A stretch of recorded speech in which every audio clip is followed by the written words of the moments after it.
엘리사 시대에 하나님 말씀을 사모하는 사람이 많아졌고 선지자가 되기 위해서 신학교에 입학하는 사람도 많았습니다. 당시에 길갈, 베델, 여리고 등 여러 곳에 신학교가 있었습니다. 여리고에 세워진 신학교에도 학생 수가 점점 늘어났습니다. 강의실도 기숙사도 신학생들을 더 이상 수용할 수가 없었습니다. 그래서 신학생들이 엘리사에게 말했습니다. 보십시오. 우리가 선생님과 함께 살고 있는 이곳이 우리에게는 너무 좁아졌습니다. 우리가 요단으로 가서 나무를 베어다가 새 강의실과 기숙사를 짓는 것이 좋겠습니다. 엘리사가 보기에도 여리고 신학교는 학생들을 수용하기에 좁았습니다.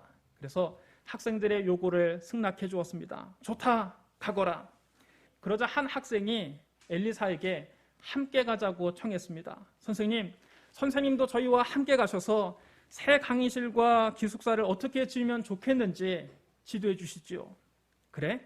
그러면 같이 가자꾸나. 그래서 엘리사도 그들과 함께 갔습니다. 신학생들이 요단강가에 가서 나무를 베기 시작했는데 한 학생이 나무를 찍다가 그만 도끼날이 빠져서 강물에 떨어져 버렸습니다. 도끼날은 그대로 물속에 꼬르륵 가라앉고 말았습니다. 그러자 그 신학생은 울상이 돼서 소리쳤습니다. 아이고 선생님, 어떻게 하면 좋겠습니까? 이것은 빌려온 도끼란 말입니다. 가난한 신학생들이 돈이 어디 있습니까? 그들이 돈이 많았다면 직접 건축을 하지 않고 건축업자에게 일을 맡겼겠지요. 건축비를 조금이라도 아껴보려고 신학생들이 직접 나무를 베어서 강의실과 기숙사를 세우려고 했던 겁니다. 공구를 살 돈마저 없어서 이웃에게 도끼를 빌려와서 쓰고 있는데 그 빌려온 도끼가 그만 물에 빠진 겁니다. 뜻밖의 벌어진 돌발 상황에 신학생은 몹시 당황했지만 하나님의 사람 엘리사는 침착하게 대응했습니다. 어디에 빠졌느냐? 엘리사가 묻자 그 학생이 도끼가 떨어진 곳을 손가락으로 가리켰습니다. 엘리사가 나뭇가지 하나를 꺾어서 그곳에 던졌습니다. 그랬더니 쇠도끼가 마치 자석에 끌려오듯이 물 위로 떠올랐습니다. 엘리사가 그 신학생에게 말했습니다. 너는 그것을 집으라. 그 신학생이 손을 내밀어서 그 도끼를 건져냈습니다. 이것은 엘리사가 행한 많은 이적 가운데 지극히 작은 이적입니다. 전에 엘리사는 수넴 여인의 죽은 아들을 살려낸 적이 있습니다. 엘리사가 싸늘하게 식어버린 그 아이의 시신 위에 올라가서 자기의 입을 그 아이의 입에, 자기의 눈을 그의 눈에, 자기의 손을 그의 손에 대고 엎드려서 하나님께 기도했습니다. 자기의 생명을 아이에게 줄 각오로 하나님께 기도한 겁니다. 그랬더니 아이 몸이 점점 따뜻해지기 시작했습니다. 그는 침대에서 내려와서 방 안을 이리저리 걸어다니며 잠깐 쉬었다가 다시 아이 위에 올라가서 엎드려 기도했습니다. 다시 자기의 목숨을 걸고 하나님께 기도한 것입니다. 그러자 아이가 재채기를 7번 하더니 눈을 떴습니다. 죽은 아이가 살아난 것입니다. 놀라운 하나님의 기적이 일어난 것입니다. 수넴 여인의 아들을 살려낸 기적에 비하면 오늘 본문에 나오는 쇠도끼가 물 위로 떠오르게 한 기적은 아주 소소한 것입니다.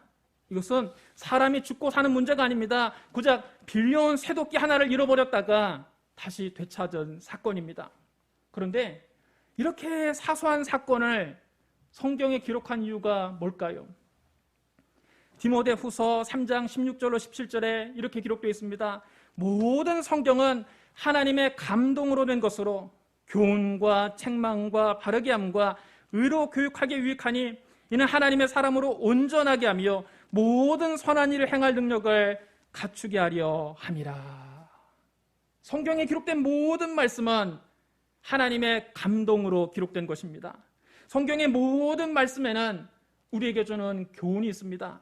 빌려온 쇠도끼를 물에 빠뜨렸다가 되찾은 이 사건을 통해서 하나님이 우리에게 주시는 교훈은 뭘까요? 그것은 하나님이 우리를 세심하게 돌보고 계신다는 것을 깨달으라는 겁니다. 하나님은 사람이 죽고 사는 큰 문제도 해결해 주시고 물에 빠진 쇠도끼를 건져내는 작은 문제도 해결해 주십니다. 그러므로 여러분에게 닥친 큰 문제도 하나님께 기도하시고 여러분 일상생활에서 겪는 사소한 문제를 놓고도 하나님께 기도하십시오. 기도를 너무 거창하게 생각하면 기도가 너무 어렵습니다. 하나님께 할 말이 별로 없습니다. 많은 성도들이 저에게 이런 말을 합니다. 목사님, 저는 하나님께 한 5분만 기도하면 할 말이 없습니다. 10분만 기도하면 말문이 막힙니다. 하지만 여러분, 친한 친구를 만나서 여러분 대화하면 얼마나 대화합니까? 카페에서 친한 친구를 만나서 대화하면 1시간도 좋고 2시간도 좋고 3시간도 대화를 합니다. 시간 가는 줄 모르고 얘기하지 않습니까? 하나님께 기도할 때도 그렇게 기도하라는 것입니다. 나라와 민족을 위한 거창한 기도 제목만 가지고 기도할 것이 아니라 우리 일상생활에서 겪는 크고 작은 일에 대해서 마치 친한 친구와 대화를 하듯 하나님께 기도해야 됩니다.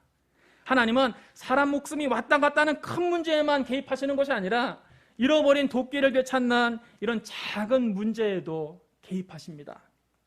소소하지만 확실한 은혜를 경험하십시오. 하나님은 저 높고 높은 하늘에만 계신 것이 아니라 바로 우리 곁에 계십니다. 지금도 여러분 곁에 계십니다.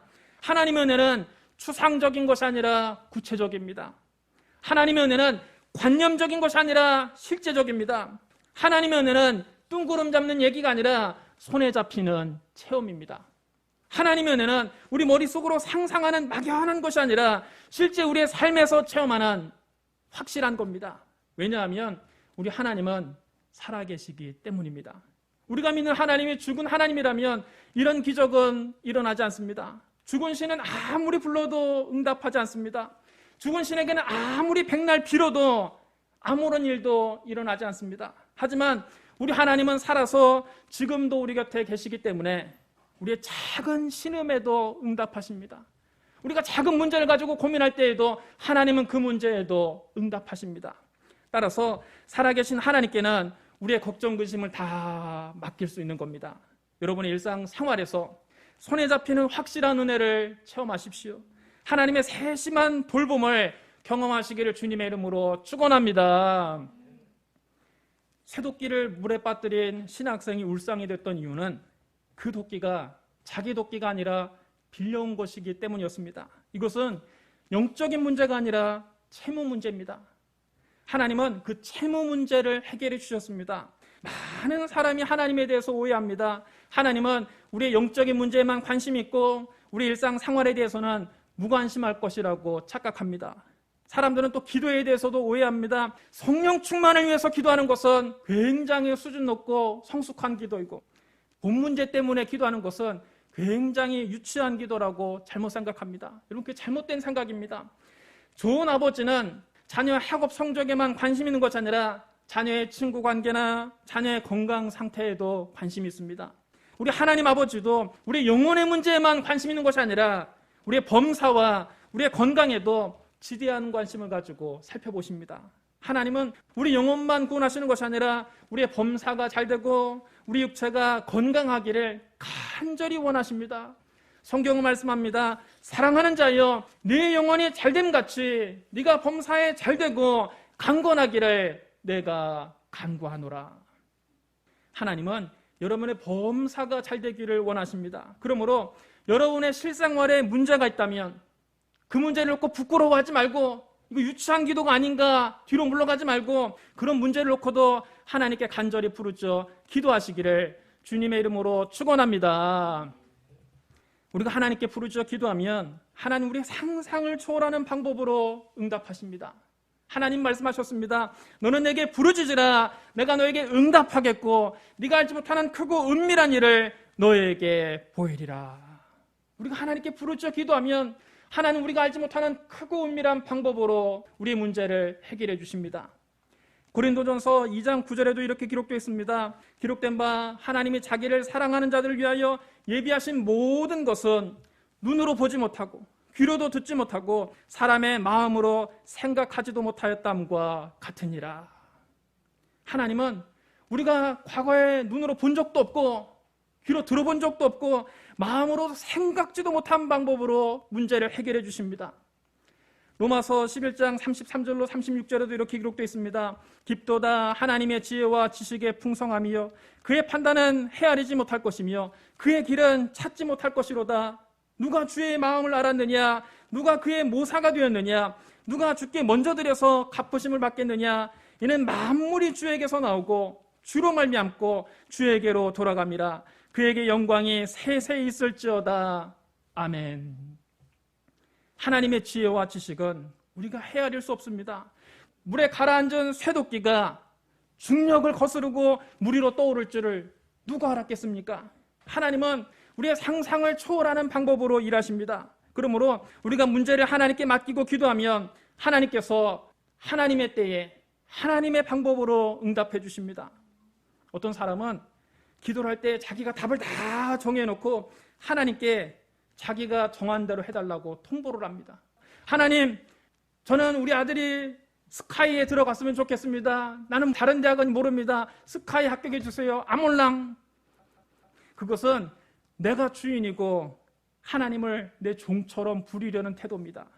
하나님은 우리의 주인이시고 우리는 하나님의 종입니다. 답은 여러분, 하나님이 정하시는 겁니다. 인생은 내가 계획한 대로 되는 것이 아니라 하나님께서 계획하신 대로 됩니다. 하나님의 계획을 사람이 다 알 수 없습니다.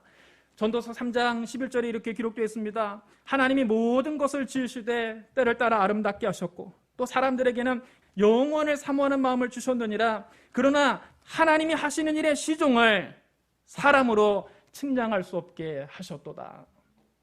하나님이 하시는 일의 시작과 끝을 사람이 다 알 수 없습니다. 그러므로 우리는 하나님이 어떤 방법으로 내 문제를 해결해 줄지 그 방법은 알 수 없습니다. 그러나 우리가 분명히 아는 한 가지는 우리 하나님은 좋으신 하나님이라고 하는 사실입니다. 좋으신 하나님은 우리에게 좋은 것을 주십니다. 예수님 말씀하셨습니다. 너희 중에 누가 아들이 떡을 달라 하는데 돌을 주며 생선을 달라 하는데 뱀을 줄 사람이 있겠느냐? 너희가 악한 자라도 좋은 것으로 자식에게 줄 알거든 하물며 하늘에 계신 너희 아버지께서 구하는 자에게 좋은 것으로 주시지 않겠느냐? 좋으신 하나님은 구하는 자에게 좋은 것을 주십니다. 그러니까 여러분, 답을 내가 정해놓고 하나님이 내가 원하는 대로 해주셔야만 그게 기도 응답이 아닙니다. 하나님께서 우리에게 주시는 것이 가장 좋은 것입니다. 하나님께서 우리에게 언제 어떤 방법으로 무엇을 주실지 모르지만 하나님의 때가 가장 좋은 때이고 하나님이 응답하시는 방법이 가장 좋은 방법이고 하나님이 주시는 것이 가장 좋은 겁니다. 그러면 여러분, 좋으신 하나님을 믿고 여러분의 삶의 문제를 하나님께 맡기고 기도하십시오. 그러면 하나님께서 우리가 알지 못하는 크고 은밀한 방법으로 일하십니다. 하나님께서 우리 마음으로 생각지도 못한 방법으로 문제를 해결해 주십니다. 하나님께서 가장 좋은 때에 가장 좋은 방법으로 가장 좋은 것으로 여러분에게 주십니다. 시편 34편 8절에 이렇게 기록되어 있습니다. 너희는 여호와의 선하심을 맛보아 알지어다. 여기서 맛보아 알라는 말은 실제로 체험해 보라는 것입니다. 하나님의 선하심을 여러분 일상 생활에서 체험해 보라는 것입니다. 그러므로 여러분의 삶 속에서 좋으신 하나님을 만나고 손에 잡히는 하나님의 은혜를 체험하고 하나님의 선하심을 맛보아 알게 되시기를 주님의 이름으로 축원합니다.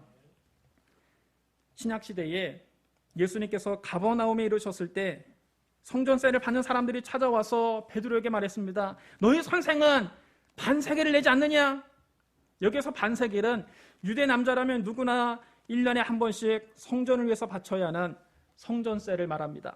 베드로가 이것을 예수님께 가서 보고하려고 하자 예수님이 먼저 베드로에게 말씀을 꺼내셨습니다. 시몬아, 네 생각은 어떠하냐? 세상 임금들이 누구에게 관사와 국세를 받느냐? 자기 아들에게냐? 타인에게냐? 베드로가 당연하다는 듯이 대답했습니다. 그야 물론 타인에게 받겠지요. 그러자 예수님께서 베드로에게 말씀하셨습니다. 그렇다면 아들들은 세를 면하리라. 그러나 우리가 그들이 실족하지 않게 하기 위하여 네가 바다에 가서 낚시를 던져 먼저 오르는 고기를 가져 그 입을 열면 돈 1세겔을 얻을 것이니 가져다가 나와 너를 위하여 주라. 이런 말씀 무슨 뜻입니까? 예수님은 하나님의 아들로서 성전의 주인이십니다. 성전의 주인이신 예수님은 성전세를 내실 필요가 없습니다. 주인이 무슨 세를 냅니까? 그 공간을 빌려 쓰는 사람이 세를 내는 것이지요. 그러나 예수님은 사람들의 불필요한 오해를 피하기 위해서 그 성전세를 내셨습니다. 당신 것만 내신 것이 아니라 베드로의 세금도 함께 내주셨습니다. 베드로가 예수님 말씀대로 바다에 가서 낚시를 던졌더니 물고기가 덥석 그 낚시를 물었습니다. 그가 그 물고기 입에서 낚싯바늘을 빼려고 봤더니 물고기 입속에 놀랍게도 한 세겔의 은전이 들어있었습니다. 베드로가 그것으로 예수님 것과 자기 자신의 성전세를 납부했습니다. 여러분, 이것은 예수님이 행하신 많은 기적 중에 지극히 작은 기적입니다. 주님은 바람과 파도를 잠잠하게도 하셨고 물 위를 걷기도 하셨습니다. 주님은 나병 환자도 고쳐주셨고 중풍병자도 고치셨습니다. 주님은 떡 5개와 물고기 2마리로 5,000명을 다 배불리 먹이시고도 12바구니를 남기기도 하셨습니다. 또 주님은 회당장 야이로의 죽은 딸을 살려내기도 하셨고 나인성 과부의 죽은 아들을 상회에서 다시 일으키셨으며 죽은 지 나흘이나 되어 썩은 냄새가 나는 나사로를 무덤에서 다시 살려내기도 하셨습니다. 무엇보다 가장 큰 기적은 예수님의 십자가와 부활입니다. 예수님은 십자가에 못 박혀 죽으시고 장사한 지 사흘 만에 죽은 자 가운데서 다시 살아나셨습니다. 주님은 우리 대신 십자가에서 피 흘려 죽으시고 부활하심으로 우리의 영혼을 구원하셨습니다. 주님이 행하신 이런 많은 기적들에 비하면 물고기 입에서 한 세겔을 꺼내게 하신 사건은 아주 소소한 일입니다. 이것은 사람이 죽고 사는 문제가 아닙니다. 고작 주민세 내는 정도의 문제를 해결해 주신 겁니다. 그런데 이렇게 사소한 일을 신약 성경에 기록한 이유가 뭘까요? 그것은 주님이 우리를 세심하게 돌보고 계신다는 사실을 깨달으라는 겁니다. 예수님은 우리의 큰 문제도 해결해 주시고 우리의 삶의 작은 문제도 해결해 주십니다. 그러면 여러분, 여러분에 닥친 큰 문제를 놓고도 주님께 기도하시고 여러분이 일상생활에서 겪는 사소한 문제를 놓고도 주님께 기도하십시오. 기도를 너무 거창하게 생각하지 마십시오. 친한 친구와 대화를 하듯 주님께 기도하십시오. 주님은 사람 목숨이 왔다 갔다 하는 큰 문제에만 개입하시는 것이 아니라 주민세 내는 작은 문제에도 개입하십니다. 소소하지만 확실한 은혜를 체험하십시오. 주님의 은혜는 추상적인 것이 아니라 구체적입니다. 주님의 은혜는 관념적인 것이 아니라 실제적입니다. 주님의 은혜는 뚱구름 잡는 얘기가 아니라 손에 잡히는 체험입니다. 주님의 은혜는 우리 머릿속으로 상상하는 막연한 것이 아니라 실제 우리의 삶에서 부딪히고 실제 우리의 삶에서 체험하는 실제적인 것입니다. 왜냐하면 우리 주님은 살아계시기 때문입니다. 예수님이 십자가에 못 박혀 죽으신 것으로 모든 것이 끝났다면 현재 우리의 삶에는 기적이 일어나지 않을 것입니다. 하지만 우리 주님은 죽음을 이기시고 3일 만에 다시 살아나셨습니다. 부활하신 예수님 우리에게 말씀하셨습니다. 볼지어다 내가 세상 끝날까지 너희와 항상 함께 있으리라. 주님은 지금도 우리와 함께 계시기 때문에 우리의 작은 신음에도 응답하십니다. 늘 우리 곁에 계시기 때문에 우리가 작은 고민거리를 가지고 잠 못 잘 때 주님이 그곳에 함께 계십니다. 따라서 살아계신 주님께는, 우리와 늘 함께 계신 부활하신 주님께는 우리의 걱정과 근심을 다 맡길 수 있습니다. 여러분 일상 생활에서 손에 잡히는 확실한 은혜를 체험하십시오. 주님의 세심한 돌봄을 체험하시기를 주님의 이름으로 축원합니다.